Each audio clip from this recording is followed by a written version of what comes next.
Imaginez un instant que la France, cette puissance nucléaire qui siège au Conseil de sécurité de l'ONU, vient de se faire humilier publiquement par son ancienne colonie Madagascar.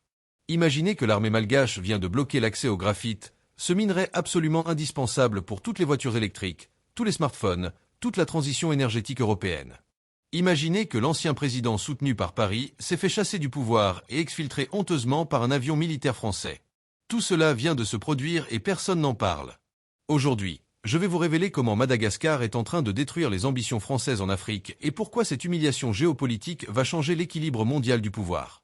Si vous voulez comprendre les vrais enjeux qui se cachent derrière cette révolution, abonnez-vous maintenant à la chaîne, activez la cloche de notification et surtout laissez un like pour soutenir ce travail d'investigation. Accrochez-vous, ce que vous allez découvrir va vous choquer. Imaginez un instant que la 5e puissance mondiale, celle qui brandit fièrement son siège permanent au Conseil de sécurité des Nations Unies, se retrouve complètement impuissante face à une ancienne colonie qu'elle a dominée pendant plus de 6 décennies. Imaginez que cette même nation, qui se targue d'être à l'avant-garde de la transition énergétique européenne et qui organise des sommets climatiques grandioses, se voit soudainement coupée de l'accès à l'un des minerais les plus stratégiques du XXIe siècle. Ce scénario qui ressemble à un thriller géopolitique est pourtant bien réel, et il se déroule actuellement à Madagascar, cette île immense de l'océan Indien qui vient de porter un coup fatal aux ambitions néocoloniales françaises.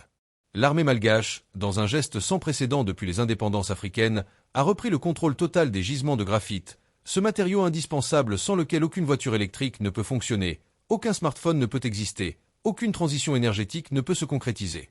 Paris, qui pensait pouvoir continuer à piller tranquillement les ressources de son ancienne colonie comme elle le fait depuis 1896, vient de recevoir une gifle monumentale dont elle ne se remettra pas de sitôt. Cette humiliation française ne s'arrête pas aux minerais, elle touche également la personne même d'Andry Rajoelina, l'ancien président que l'Élysée avait soutenu et protégé pendant des années malgré ses dérives autoritaires et sa corruption galopante. Cet homme, qui se croyait intouchable grâce à l'appui diplomatique et financier de la France, a été renversé par son propre peuple et par l'armée qu'il commandait autrefois. Le scénario est d'une ironie cinglante. Celui qui était arrivé au pouvoir en 2009 grâce à un soulèvement militaire se fait éjecter en 2025 par ces mêmes forces armées qui ont décidé de choisir le camp du peuple plutôt que celui de la corruption. L'armée malgache, lasse de voir les ressources nationales partir vers l'Europe pendant que la population manquait d'eau et d'électricité, a finalement tranché en faveur de la souveraineté nationale. Les images de militaires retirant leurs casques et rejoignant les manifestants dans les rues d'Antananarivo ont fait le tour du monde, montrant qu'une nouvelle ère était en train de s'ouvrir pour l'Afrique. Cette transition de pouvoir n'est pas un simple coup d'État militaire comme l'Occident voudrait le faire croire, mais un véritable éveil populaire soutenu par l'institution militaire qui a compris que l'avenir de Madagascar ne pouvait plus être hypothéqué au profit des multinationales étrangères. La dimension symbolique de cette révolution malgache dépasse largement les frontières de l'île pour toucher l'ensemble du continent africain qui observe avec attention ce qui est en train de se passer. Madagascar, en reprenant le contrôle de ses ressources stratégiques, envoie un message puissant à tous les pays africains. Il est possible de dire non aux anciennes puissances coloniales, il est possible de renégocier des contrats miniers léonins, il est possible de transformer localement les matières premières plutôt que de les exporter brutes. Cette prise de conscience continentale est le cauchemar absolu pour Paris, Londres et Washington qui ont bâti leur prospérité économique sur l'exploitation des ressources africaines à vil prix. Le graphite malgache, qui représente certains des gisements les plus purs au monde avec une teneur pouvant atteindre 95% de carbone, devient ainsi un symbole de cette nouvelle souveraineté africaine. Les 17 millions de tonnes de réserves prouvées du projet Molo, qui auraient dû alimenter l'industrie automobile européenne pendant des décennies, sont désormais hors de portée des Français qui doivent regarder impuissants la Chine et la Russie prendre leur place. Le timing de cette révolution malgache ne pouvait pas être plus catastrophique pour Emmanuel Macron qui avait fait de la sécurisation des approvisionnements en minerais critiques l'une de ses priorités géopolitiques majeures. En novembre 2023, lors du sommet France-Afrique organisé en grande pompe, le président français avait annoncé un partenariat stratégique avec Madagascar pour garantir l'approvisionnement de la filière batterie européenne. Un budget de 150 millions d'euros avait été dévoilé devant les caméras du monde entier, Macron promettant un nouveau type de relation avec l'Afrique basé sur le respect mutuel et le partenariat gagnant-gagnant. Mais derrière ces belles paroles se cachait la même vieille logique néocoloniale. La France voulait simplement continuer à extraire les ressources malgaches à moindre coût pour maintenir sa compétitivité industrielle face à la Chine. Le gouvernement malgache, sous pression populaire croissante et conscient de la valeur réelle de ses ressources, a poliment décliné l'offre française. Ce refus diplomatique, formulé dans les termes les plus courtois mais néanmoins fermes, a été vécu à l'Élysée comme un affront personnel. Comment cette ancienne colonie osait-elle rejeter la généreuse proposition de sa métropole historique? La réponse est simple. Parce que Madagascar a compris que ses ressources valaient bien plus que ce que la France était prête à payer, et surtout parce que d'autres partenaires, notamment la Chine et la Russie, proposaient des conditions infiniment plus avantageuses. L'ampleur du désastre français se mesure également à travers le sort réservé aux entreprises tricolores qui lorgnaient sur les richesses malgaches depuis des années. Eramet, géant français de la métallurgie qui exploitait déjà du nickel et du cobalt à Madagascar, s'est vu signifier que ces contrats ne seraient pas renouvelés aux conditions actuelles. Imri, spécialiste des minéraux industriels qui avait des projets d'extraction de graphite, a reçu une fin de non-recevoir catégorique. Mais le coup le plus dur concerne Total Energies, fleuron de l'industrie française, qui possédait des permis d'exploration pour les terres rares dans le sud de l'île. Non seulement ces permis lui ont été retirés, mais ils ont été transférés à des entreprises chinoises devant les caméras de la télévision malgache, ajoutant l'humiliation publique à la défaite économique. Cette redistribution des cartes minières n'est pas un hasard, elle fait partie d'une stratégie délibérée du nouveau pouvoir malgache qui veut envoyer un signal clair. L'ère de la domination française est terminée, place à un nouveau partenariat multipolaire où Madagascar choisit ses alliés en fonction de ses intérêts nationaux. Les entreprises françaises, habituées à opérer dans un climat de connivence avec les élites locales corrompues, découvrent avec stupeur qu'elles doivent désormais négocier avec un gouvernement qui défend les intérêts de son peuple. Cette nouvelle donne est insupportable pour Paris qui voit son influence historique s'effondrer comme un château de cartes. La question du graphite est absolument centrale dans cette confrontation géopolitique car ce minerai est devenu l'or noir du XXIe siècle, remplaçant le pétrole dans l'équation stratégique mondiale. Pour fabriquer une seule batterie de voiture électrique, il faut entre 10 et 15 fois plus de graphite que de lithium, ce que peu de gens réalisent quand ils achètent leur véhicule propre. Une Tesla Model S contient environ 54 kg de graphite, et avec l'explosion du marché de l'électromobilité, la demande mondiale devrait être multipliée par 25 d'ici 2040 selon les projections les plus conservatrices. Madagascar, avec ses gisements exceptionnels de graphite naturel cristallin, était censé devenir le fournisseur privilégié de l'Europe qui cherche désespérément à réduire sa dépendance vis-à-vis de la Chine. Pékin contrôle actuellement 70% de la production mondiale de graphite et 100% des capacités de raffinage, situation de monopole qui terrorise les stratèges occidentaux. L'idée était donc de faire de Madagascar une alternative crédible, permettant à l'Union européenne de sécuriser ses chaînes d'approvisionnement pour sa transition énergétique. Mais ce plan brillant vient de voler en éclats face à la détermination des Malgaches à ne plus être les pourvoyeurs de matières premières bon marché pour l'industrie occidentale. Le graphite malgache sera désormais transformé localement, créant de la valeur ajoutée et des emplois sur place, plutôt que d'enrichir les raffineries européennes. Le cobalt et le nickel, autres trésors du sous-sol malgache, complètent ce tableau catastrophique pour les intérêts français et européens. La mine d'Ambatovi, l'un des plus grands complexes miniers au monde, produit annuellement 60 000 tonnes de nickel et 5 600 tonnes de cobalt, des quantités phénoménales qui alimentaient jusqu'à présent l'industrie de la batterie occidentale. Le cobalt, surnommé l'or bleu, est absolument indispensable pour les cathodes de batterie, l'aéronautique et les superalliages utilisés dans l'industrie de pointe.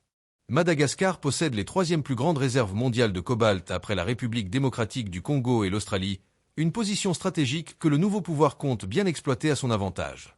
Quant au nickel, c'est le métal clé de la transition énergétique puisque les batteries NMC qui équipent la majorité des véhicules électriques haut de gamme en contiennent jusqu'à 80%. Le nickel malgache est réputé pour être parmi les plus purs au monde, ce qui en fait une ressource particulièrement convoitée. Pendant des décennies, ces minerais ont été extraits et exportés bruts vers l'Europe et l'Amérique du Nord, permettant aux pays industrialisés de capturer toute la valeur ajoutée de la transformation. Les Malgaches voyaient partir leur richesse nationale sans en tirer le moindre bénéfice significatif, si ce n'est quelques emplois mal payés dans les mines et des redevances dérisoires versées à un gouvernement corrompu. Cette époque est définitivement révolue avec l'arrivée au pouvoir de forces politiques soutenues par l'armée qui ont décidé que Madagascar devait bénéficier pleinement de ses ressources naturelles. La stratégie mise en place par le nouveau gouvernement malgache témoigne d'une sophistication géopolitique que beaucoup n'attendaient pas d'un pays africain sortant d'une crise politique. Loin d'être une simple réaction émotionnelle contre l'ancien colonisateur, il s'agit d'un plan mûrement réfléchi qui s'articule autour de plusieurs axes stratégiques parfaitement coordonnés. Première étape, la création d'une compagnie nationale des mines sur le modèle de la Sonatrach algérienne qui contrôle les hydrocarbures du pays maghrébin. Cette entité d'État aura le monopole de l'exploitation des minerais stratégiques et sera chargée de négocier avec les investisseurs étrangers à partir d'une position de force. Deuxième étape, l'industrialisation locale avec pour objectif de transformer sur place au moins 50% de la production d'ici 2030.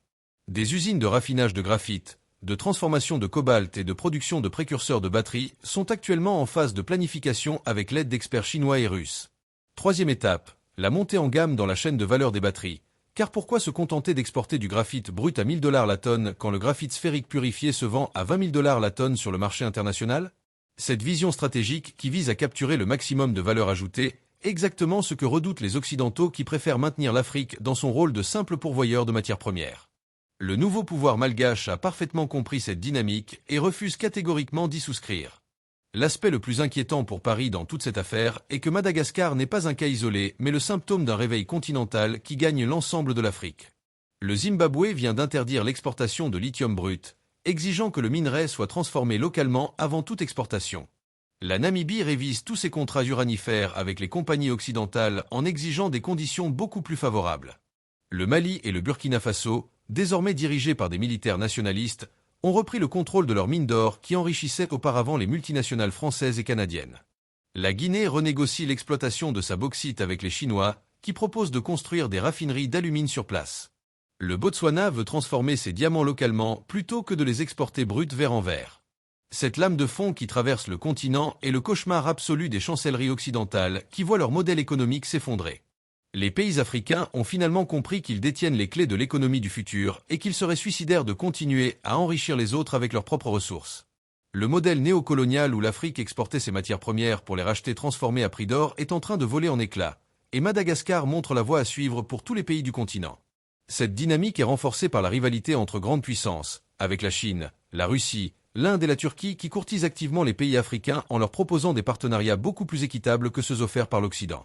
Face à cette situation catastrophique, la France et l'Union européenne se retrouvent dans une impasse stratégique dont elles peinent à sortir.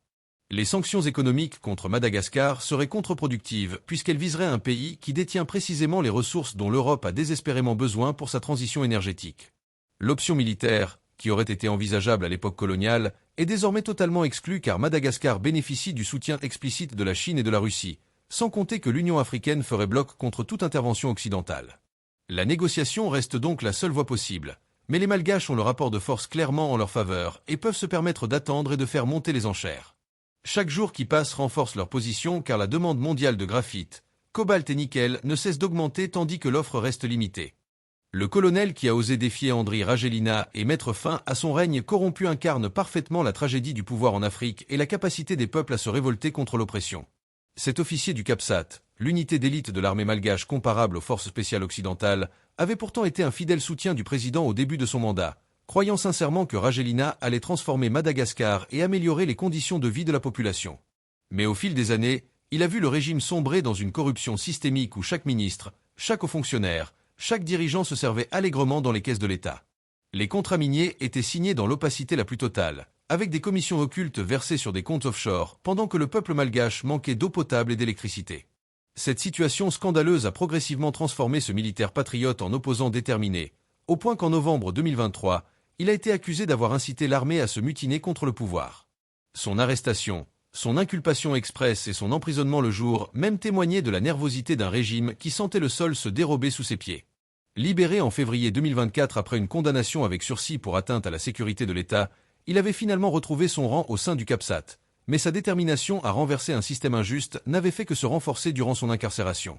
L'ironie shakespearienne de cette histoire réside dans le fait que Rajoelina, qui avait fait emprisonner cet homme pour avoir contesté son pouvoir, s'est finalement fait renverser par ce même officier devenu le héros de la révolution malgache. Le 14 octobre 2025, la scène surréaliste qui s'est déroulée au palais d'Ambohitsorohitra restera gravée dans l'histoire politique africaine comme un moment de rupture définitive avec le néocolonialisme. Devant des caméras du monde entier, ce colonel a pris le micro et a simplement déclaré que tout était terminé, que le régime de corruption et de pillage avait vécu, que l'armée choisissait désormais le camp du peuple contre celui des multinationales étrangères et des élites corrompues. Sa voix calme mais déterminée contrastait avec le chaos qui régnait dans les rues d'Antananarivo où des dizaines de milliers de manifestants exigeaient le départ immédiat du président. Ce basculement militaire n'est pas survenu du jour au lendemain. Il était le fruit d'une longue maturation au sein des forces armées qui voyaient leurs compatriotes manifester et se faire tirer dessus par les forces de l'ordre.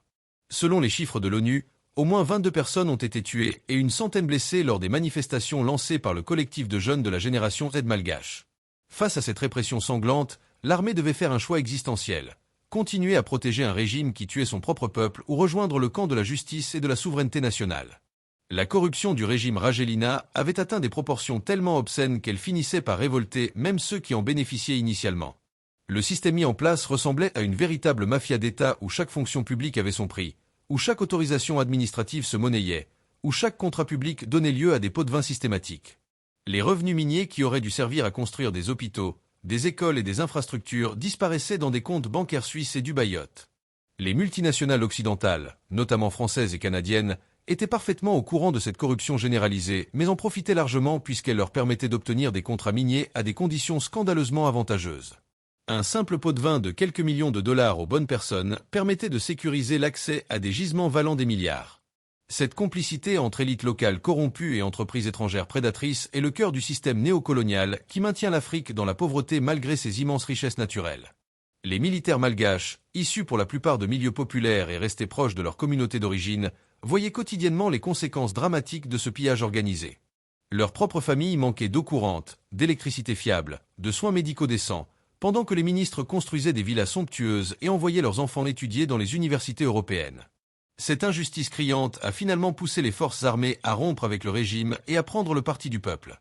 Le basculement décisif s'est produit le 11 octobre 2025, date qui entrera dans l'histoire malgache comme le jour où l'armée a choisi la souveraineté nationale contre les intérêts étrangers.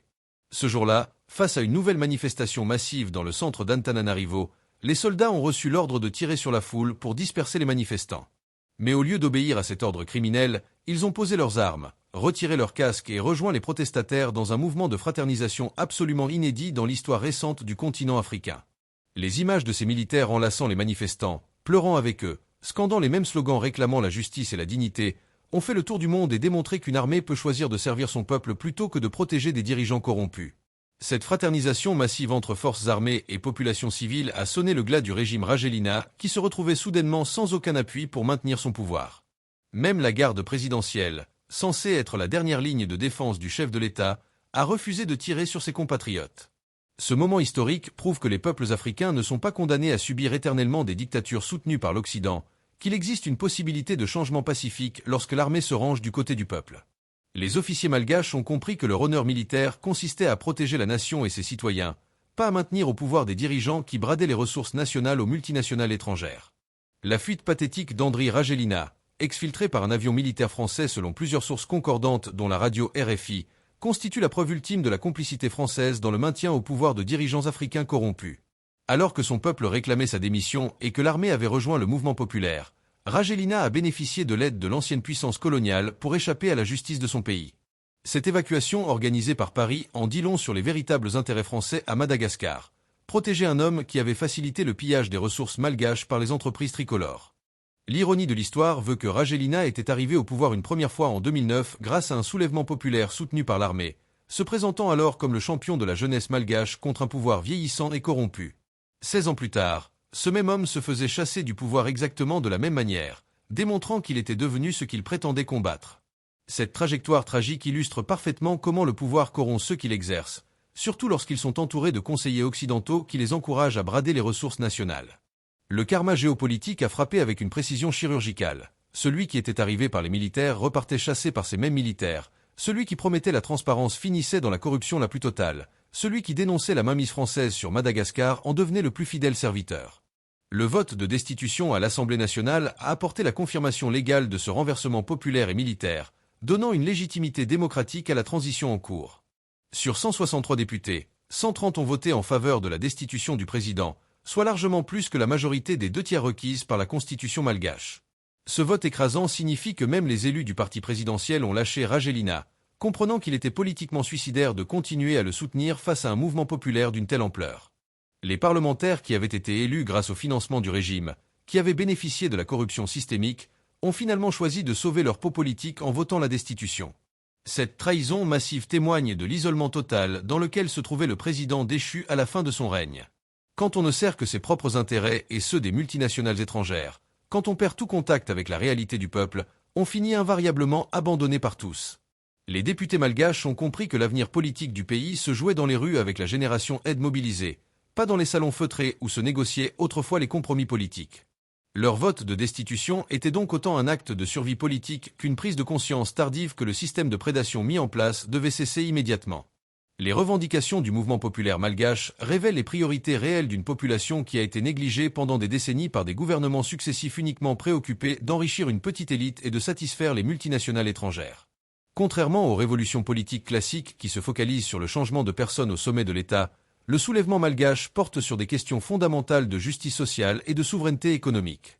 Les manifestants exigent avant tout que le coût de la vie baisse drastiquement, car l'inflation galopante a rendu impossible pour la majorité de la population de se nourrir correctement. Ils réclament un accès universel à l'eau potable, car des millions de Malgaches continuent à boire une eau insalubre qui provoque des maladies. Ils demandent une électricité fiable et abordable, car les coupures de courant permanentes paralysent l'économie et rendent la vie quotidienne insupportable.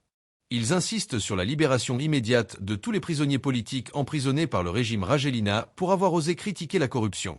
Ces revendications terre à accent grave-terre, centrées sur les besoins essentiels de la population, contrastent violemment avec les priorités du gouvernement déchu qui s'intéressait uniquement aux contrats miniers avec Total, Eramet et autres multinationales occidentales.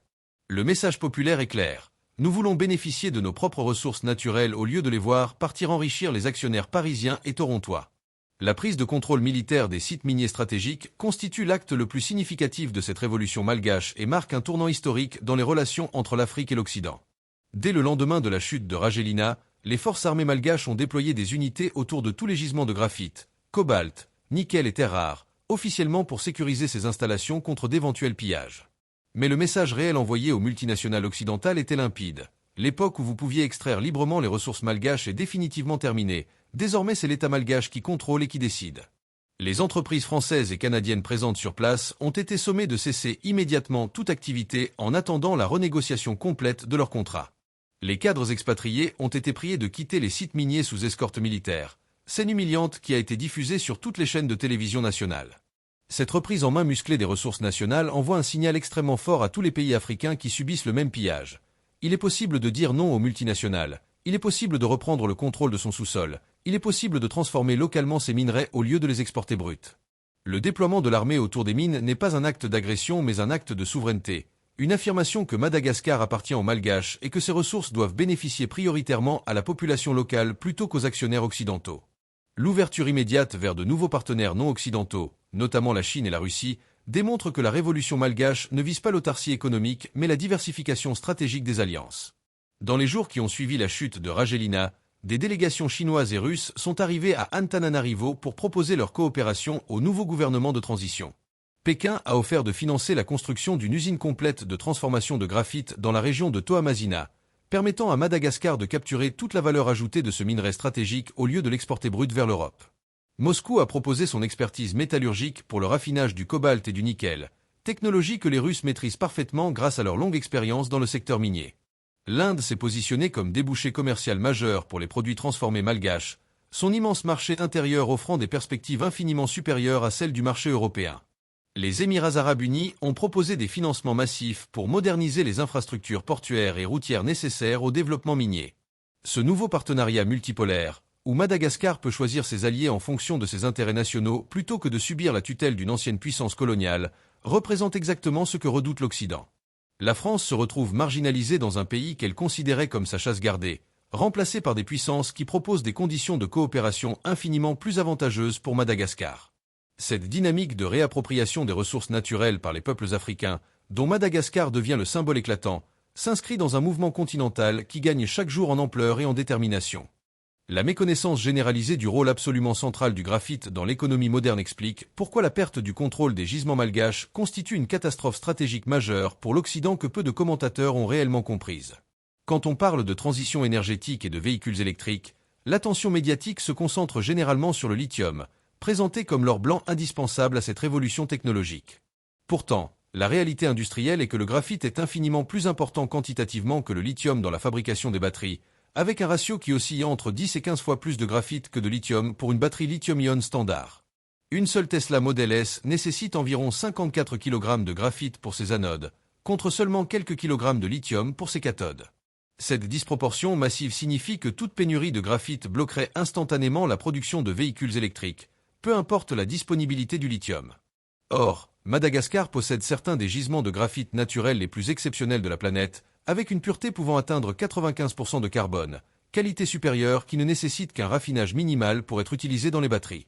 Le projet mollo de Next Source Material, situé dans le sud-ouest de l'île, contient 17 millions de tonnes de réserves prouvées de graphite, quantité phénoménale qui aurait pu alimenter l'industrie automobile européenne pendant plusieurs décennies. Avec la croissance exponentielle du marché des véhicules électriques, la demande mondiale de graphite devrait être multipliée par 25 d'ici 2040 selon les projections de l'Agence internationale de l'énergie, créant une tension considérable sur un marché déjà dominé par la Chine. La position monopolistique chinoise sur le graphite représente le cauchemar géostratégique absolu pour les Occidentaux qui découvrent leur dépendance totale vis-à-vis de Pékin pour ce minerai critique. La Chine contrôle actuellement environ 70% de la production mondiale de graphite naturel, mais surtout 100% des capacités mondiales de raffinage et de transformation en graphite sphérique purifié, la forme requise pour les anodes de batterie. Cette domination écrasante n'est pas le résultat d'un hasard géologique, mais d'une stratégie industrielle délibérée menée sur plusieurs décennies par Pékin, qui a compris avant les Occidentaux l'importance cruciale du graphite dans l'économie du XXIe siècle.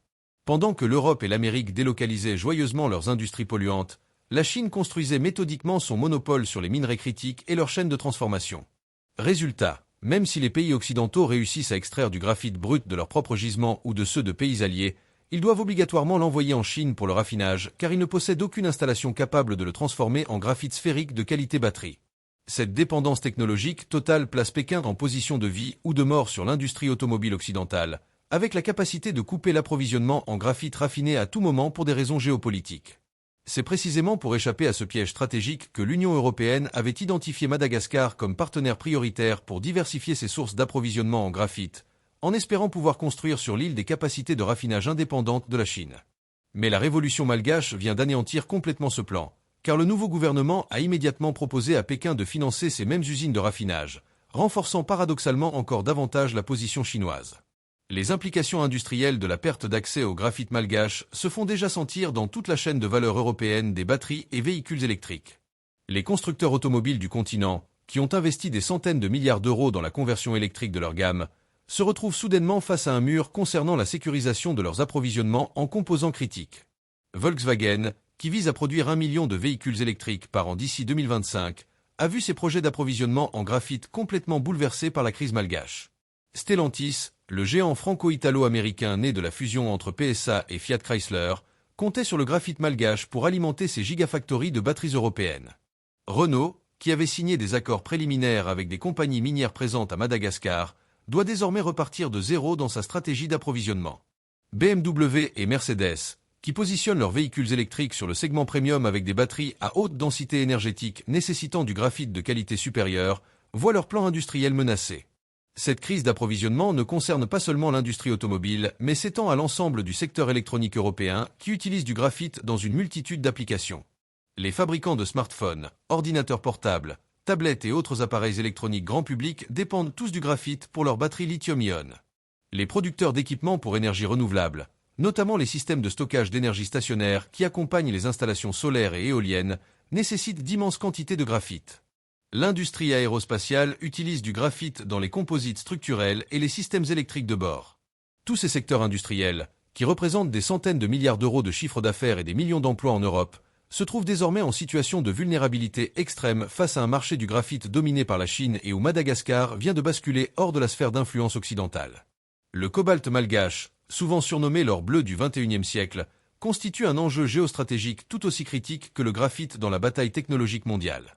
Ce métal gris bleuâtre aux propriétés magnétiques exceptionnelles est absolument indispensable pour les cathodes des batteries lithium-ion haute performance, celles qui équipent les véhicules électriques premium et offrent la meilleure densité énergétique.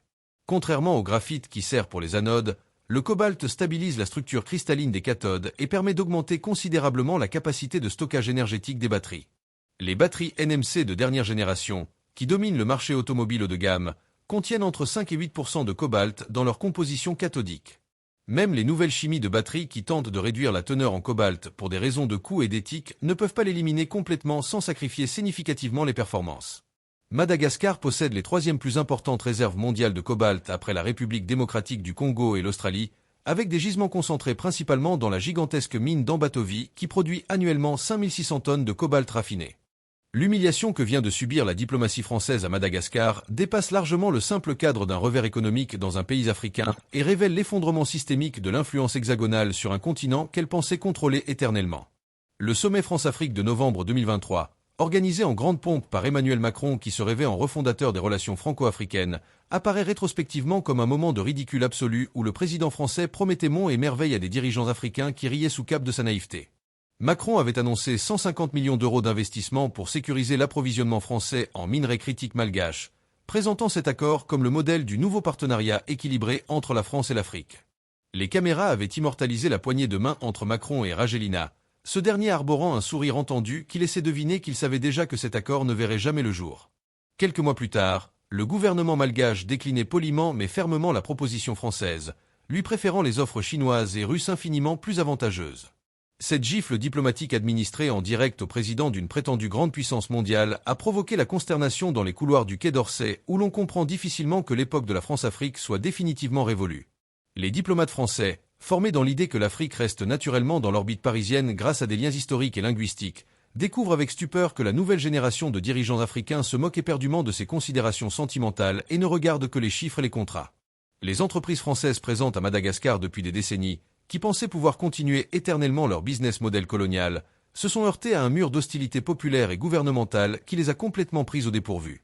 Eramet, géant tricolore de la métallurgie et fleuron du CAC 40, exploitait la gigantesque mine d'Ambatovi en partenariat avec des compagnies canadiennes et japonaises, produisant chaque année des dizaines de milliers de tonnes de nickel et cobalt. Les dirigeants d'Eramet vivaient dans l'illusion confortable que leur présence à Madagascar était éternelle, que les contrats signés avec le gouvernement Rajoelina les protégeaient de tout changement politique. Le réveil a été brutal. Le nouveau gouvernement de transition leur a signifié que leur contrat ne serait pas renouvelé aux conditions actuelles et qu'ils devaient accepter une participation malgache de 51% dans tous les projets miniers. Face au refus d'Eramet de céder le contrôle, le gouvernement a simplement menacé de nationaliser purement et simplement les installations, forçant la compagnie française à négocier dans une position de faiblesse absolue. Imri, autre champion français des minéraux industriels qui avait des projets ambitieux d'extraction de graphite, s'est vu refuser purement et simplement le renouvellement de ses permis d'exploration. Les cadres français de l'entreprise ont été priés de quitter le territoire malgache sous escorte militaire. Scène humiliante filmée et diffusée sur les réseaux sociaux pour bien montrer que l'époque de l'impunité des multinationales occidentales était terminée. Ces images de managers français escortés par des soldats malgaches vers l'aéroport ont fait le tour du monde et symbolisent parfaitement le renversement du rapport de force entre l'ancienne puissance coloniale et son ancienne colonie. Total Energies, symbole ultime de la puissance industrielle française et champion national dans lequel l'État français détient encore une participation significative, a subi l'humiliation suprême en se voyant retirer tous ses permis d'exploration des terres rares malgaches. Le géant pétrolier, en pleine reconversion vers les énergies bas carbone, avait identifié Madagascar comme une source stratégique de terres rares pour diversifier son portefeuille au-delà des hydrocarbures. Les terres rares malgaches devaient alimenter les projets de Total dans l'éolien offshore, le solaire et les batteries, permettant au groupe de se positionner comme acteur majeur de la transition énergétique. Les géologues de Total avaient passé des années à cartographier les gisements du sud malgache, investissant des dizaines de millions d'euros dans l'exploration et les études de faisabilité. Tout ce travail vient d'être réduit à néant par un simple décret gouvernemental révoquant les permis de Total et les transférant à des compagnies chinoises. Cette nationalisation déguisée s'est déroulée devant les caméras de la télévision malgache dans une mise en scène soigneusement orchestrée pour maximiser l'humiliation française. Le ministre malgache des Mines a déclaré sans ambages que Madagascar préférait travailler avec des partenaires qui respectaient la souveraineté nationale et acceptaient des termes de coopération équitables. Message clairement dirigé contre Total et plus généralement contre toutes les multinationales françaises habituées à dicter leurs conditions. Paris a bien tenté de protester par voie diplomatique, mais ces protestations sont restées lettres mortes face à un gouvernement malgache qui bénéficie du soutien populaire massif et de l'appui discret mais réel de Pékin et Moscou. L'ambassadeur de France à Antananarivo, convoqué au ministère des Affaires étrangères malgache pour recevoir une protestation officielle contre les ingérences françaises, a vécu un moment surréaliste où les rôles traditionnels étaient complètement inversés. L'évacuation pathétique d'Andry Rajoelina par un avion militaire français, révélée par RFI et confirmée par plusieurs sources concordantes, constitue la preuve ultime de la complicité française dans le maintien au pouvoir de dirigeants africains corrompus servant les intérêts de Paris. Alors que son peuple réclamait sa démission dans les rues d'Antananarivo et que l'armée avait rejoint le mouvement populaire, l'ancien président a bénéficié d'une exfiltration organisée par l'armée française qui l'a emmené vers une destination non divulguée. Cette opération clandestine, menée en pleine crise politique alors que le pays réclamait la justice, démontre que la France reste prête à tout pour protéger ses hommes liges africains, même quand ils sont rejetés massivement par leur propre population. L'image de Rajoelina fuyant son pays grâce à l'aide française restera gravée dans la mémoire collective malgache comme le symbole de la connivence entre l'ancienne puissance coloniale et les élites africaines corrompues. Cette fuite organisée par Paris a provoqué une vague d'indignation à Madagascar, où les gens réclament maintenant l'extradition de l'ancien président pour qu'il réponde de ses crimes devant la justice de son pays. Le nouveau gouvernement malgache a officiellement demandé à la France de livrer Rajoelina, requête qui a été poliment mais fermement rejetée par l'Élysée au nom de considérations humanitaires. Cette protection offerte à un dirigeant accusé de corruption massive et de crimes contre son peuple achève de discréditer la France aux yeux de l'opinion publique africaine, qui comprend désormais que les belles paroles de Macron sur le renouveau des relations franco-africaines ne sont que du vent. Ce qui vient de se passer à Madagascar n'est que le début d'un tsunami continental qui va balayer toute l'influence occidentale en Afrique. Le graphite, le cobalt, le nickel, les terres rares, tous ces minerais qui alimentent nos technologies modernes sont désormais hors de portée de la France et de l'Europe. Pendant que Paris continue à rêver de grandeur, l'Afrique reprend le contrôle de son destin avec le soutien de la Chine et de la Russie qui proposent des partenariats réellement équitables. La nouvelle génération africaine refuse catégoriquement de continuer à enrichir les anciennes puissances coloniales pendant que leurs peuples croupissent dans la pauvreté. Madagascar vient de montrer la voie et des dizaines d'autres pays vont suivre cet exemple révolutionnaire. Merci infiniment d'avoir regardé cette vidéo jusqu'au bout. Vos commentaires sont absolument précieux pour enrichir le débat, alors n'hésitez pas à partager votre analyse dans la section commentaires. Si cette investigation vous a ouvert les yeux sur les vraies batailles géopolitiques de notre époque, laissez un like massif et partagez massivement cette vidéo autour de vous car l'information doit circuler librement. La question qui reste en suspens est terrifiante. Combien de temps l'Occident pourra-t-il survivre sans accès aux ressources africaines ?